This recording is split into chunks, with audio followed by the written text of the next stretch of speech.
एक मजदूर की कहानी। वह मजदूर अपने घर जा रहा था, तभी उसकी नज़र एक लड़के पर जाती है। शाम का वक्त हो रहा था। मजदूर ने लड़के को देखा, जो कि बीमार लग रहा था। वह बेहोश था। उसके हाथ में कुछ सामान था, शायद वह सामान घर लेकर जा रहा था। रास्ते में बेहोश हो गया था। अब मजदूर को लगता है कि इसे इसके घर ले जाना चाहिए। तभी उसका पर्स देखता है, उसमें उसका पता होता है। वह मजदूर एक रिक्शा करता है, क्योंकि वह उसे अकेले नहीं ले जा सकता था। उसके पते के अनुसार वह उसके घर पहुंच जाता है। वह देखता है कि उसका घर बहुत बड़ा था। वह मजदूर उस लड़के को रिक्शा में उतार लेता है। उसके घर वाले देखते हैं कि उन्हें समझ नहीं आता है क्या हुआ था। जब लड़के को देखते हैं, उन्हें पता चलता है कि वह बीमार है, इसलिए रास्ते में बेहोश हो गया है। वह मजदूर कहता है कि मुझे यह रास्ता में मिल रहा था। वह घर देखते ही एक मजदूर लड़के को घर लाया है।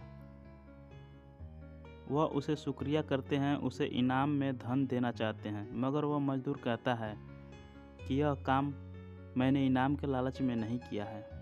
फिर वह मजदूर चला गया। आज उन्हें यह भी पता चल गया, किसी गरीब का मन बहुत बड़ा हो सकता है। वह नहीं जानते थे कि एक गरीब मजदूर इतना सब कुछ कर सकता है, लेकिन एक अमीर आदमी शायद यह भी नहीं कर सकता था। आज हमें पता चलता है, यहाँ गरीब और अमीर का कोई मतलब नहीं है। जिसका मन बड़ा है वह बहुत अमीर है। अगर आपको यह कहानी पसंद आई, शेयर ज़रूर करें। एक मजदूर की हिंदी कहानी। यह कहानी हमें यही बताती है कि जीवन में हमेशा अच्छे काम करने चाहिए, जिससे सभी का जीवन सफल हो जाए। सभी अपने काम में लगे हुए थे, किसी का भी ध्यान उस ओर नहीं जा रहा था। दूसरी ओर एक छोटा बच्चा खेल रहा था।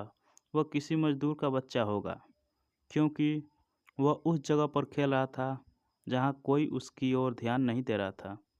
वह बच्चा खेलता हुआ आगे बढ़ रहा था। वह उस गड्ढे की ओर बढ़ रहा था, जो ही बहुत बड़ा दिखाई दे रहा था। वह गड्ढा बहुत गहरा भी था, उसमें काफ़ी मिट्टी पड़ी हुई थी। बच्चा उसके पास पहुंच चुका था। तभी ऊपर काम कर रहे एक आदमी की नज़र नीचे जाती है। वह आवाज़ भी लगाता है, मगर किसी को भी आवाज़ सुनाई नहीं देती है। वह बच्चा बढ़ता जाता है, क्योंकि वह नहीं जानता था कि वह कहाँ पर जा रहा है। तभी वह गड्ढे में गिर जाता है। ऊपर देख रहा आदमी नीचे आता है और उसे नहीं देख पा रहा था। तभी कुछ देर बाद वह नीचे आता है और सभी को बुलाता है कि यहाँ पर किसका बच्चा खेल रहा था। वह नीचे गड्ढे में गिर गया है। सभी अपना ध्यान कहाँ रखते हैं, वह बच्चा किसका है, उसे बुलाया जाए और उस तुम से कोई गड्ढे में जाए और देखे कि बच्चा कहाँ पर है। एक आदमी नीचे जाता है और देखता है कि बच्चा सही है और उसे बाहर ले आता है। कुछ देर बाद वह आदमी भी आता है जिसका बच्चा वहाँ पर खेल रहा था।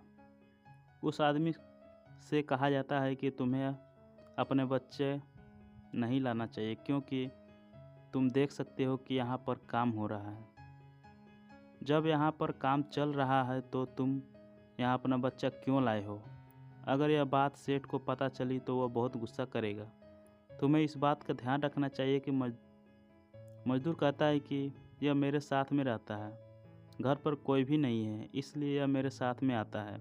हम दोनों अकेले ही रहते हैं, इसलिए मुझे इसे साथ में रखना होता है। यह बात मुझे भी पता नहीं था कि मुसीबत में आ सकता है, मगर इसे क्या करूं, इसलिए साथ में ले आता हूं। कुछ देर बाद सेठ भी आ जाता है। वह देखता है कि काम बंद हो चुका है। सभी लोग यहाँ पर क्या कर रहे हैं, मुझे देखना चाहिए। इसलिए वहीं पर सेठ भी आ जाता है। पूछता है कि यह सब क्या हो रहा है। जब सेठ को पता चलता है कि एक मजदूर का बच्चा यहाँ खेल रहा था, वह अचानक ही गड्ढे में गिर गया। सेठ ने कहा कि ऐसे नहीं चलेगा। जब तक तुम यहाँ पर बच्चे लाते रहोगे, तब तक तुम यहाँ पर काम नहीं कर सकते हो, क्योंकि अगर कुछ हो जाता है तो इसकी जिम्मेदारी कौन लेगा। यह बात आपको पता होगी कि हम सब यहाँ पर काम करते हैं, कोई भी परेशानी में आ सकता है। तभी वो मजदूर पास आया और वो कहने लगा कि अब मैं कहाँ पर जाऊँ, क्योंकि जिस जगह पर भी मुझे काम मिलेगा उसी जगह पर ये अपने बच्चे को लेकर आऊँगा। ऐसा नहीं हो सकता है कि मैं इसे घर पर छोड़ आऊँ, क्योंकि घर पर इसे देखने के लिए कोई भी नहीं है। तभी सेठ ने कहा कि अब हम इससे क्या कर सकते हैं, तुम खुद ही बताओ। अगर तुम काम करते हो तो बच्चे को कौन देखेगा। अगर यह किसी परेशानी में आ जाता है तो तुम्हें इसका ख्याल रखना होगा, मगर यही ऐसा नहीं हुआ तो तुम खुद ही सोच सकते हो। मजदूर कहता है कि अब मैं क्या करूं, मुझे समझ नहीं आ रहा है। अगर मैं काम करता हूं तो इसे कौन देखेगा, अगर नहीं करता हूं तो इसका पोषण कैसे होगा।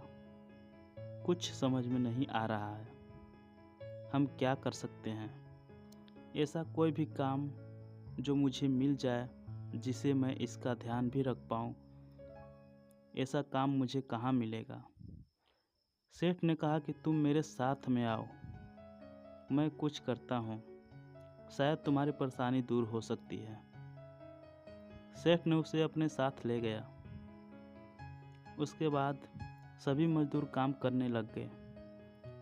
सेठ ने कहा कि तुम मेरे साथ यहाँ पर काम कर सकते हो, इसमें कोई भी परेशानी नहीं होगी। सेठ ने उसे अपने घर पर काम दे दिया। वह उसके घर की रखवाली कर सकता था, इससे वह अपने बच्चे की देखभाल भी कर सकता था और वह सेठ के घर की रखवाली भी कर सकता था। सेठ ने कहा कि तुम्हें ईमानदारी से काम करना होगा, जिससे तुम्हें को काम मिलता रहेगा, इससे तुम्हारा जीवन भी सुधर जाता है। वह मजदूर ईमानदारी से काम कर रहा था। एक दिन मजदूर ने देखा कि एक चोर उनके घर पर आ गया है। मजदूर ने देखा कि सेठ सो रहा है। तभी मजदूर ने चोर को पकड़ लिया। उसके पकड़ने के बाद मजदूर ने शोर मचा दिया। सेठ ने देखा कि चोर पकड़ा गया है। सेठ ने देखा कि मजदूर ने काफ़ी अच्छा काम किया है। उस सेठ ने मजदूर की ईमानदारी को देखकर इससे सेठ बहुत खुश हुआ। मजदूर ने काफ़ी अच्छा काम किया था। सेठ ने उस मजदूर को हमेशा के लिए रख लिया।